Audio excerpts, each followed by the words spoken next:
Hi folks, CJ Neal with the Oklahoma Eagle through Neal Communications. I have the honor of speaking with Dr. Reverend Turner from AME Church, a historic Vernon AME Church that is in Black Wall Street. He was also one of the organizers today of today's events, We Can't Breathe rally, which started here at Brookside.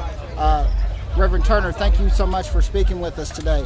Can you tell us what the message was from today that you want to convey, not only just to the people that are here in Tulsa and not only just in Oklahoma, but nationwide, as far as us gathering together to protest the injustices which we spoke about?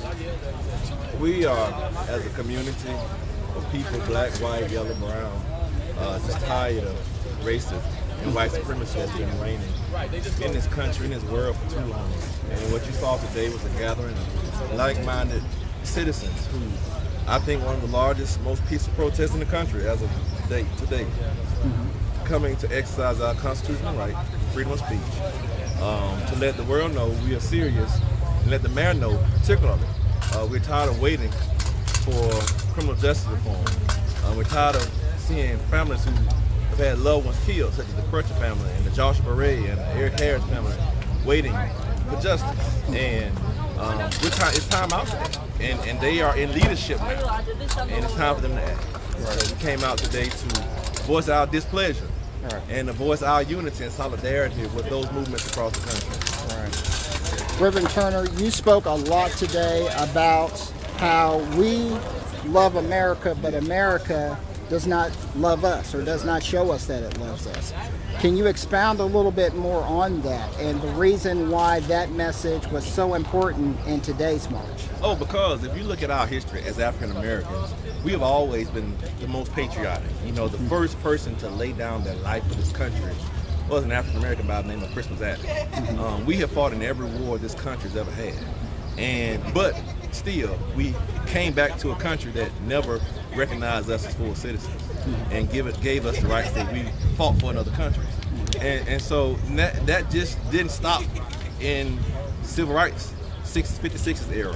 That still goes on today. We are law-abiding citizens, but you know, people like George Floyd gets killed over a $20 counterfeit bill. I mean, even while he's on the ground saying he can't breathe. We have always been patriotic to this country, but this country's never shown any type of love to us from day one. And we're tired and fed up on that. And we're going to call them out as a hypocrite, which they are. What are the plans from here? I know that there was the march today, but there's been talk of continuing to do this until these demands are met. Continuing to do that, and for strategic purpose, we don't give play-by-play on what we're going to do for obvious reasons, and I hope you can respect that. But this is just, to suffice it to say, this is just the first step of many in our fight for justice. And finally, Reverend Turner, we're approaching the 99th year, the commemoration of the massacre which occurred on Black Wall Street, which would be tomorrow. I know that you've worked tirelessly throughout your time at Vernon AME, also as a community leader, searching for reparations and other matters. What's the one message that you want to give to people that are going to listen to this today, that this commemoration stands for, what it stands for, and how we can move forward? This commemoration stands for the fact that we haven't moved forward. You know, 99 years later, and we still haven't charged one person with a crime. 99 years later, and now one of the families has ever received any type of claim, settlement, or financial compensation from the city, state, or country. 99 years later, and nothing has been done but a couple of parks and a future museum, but nothing as far as justice. And so, I mean, we can't move on until we have justice.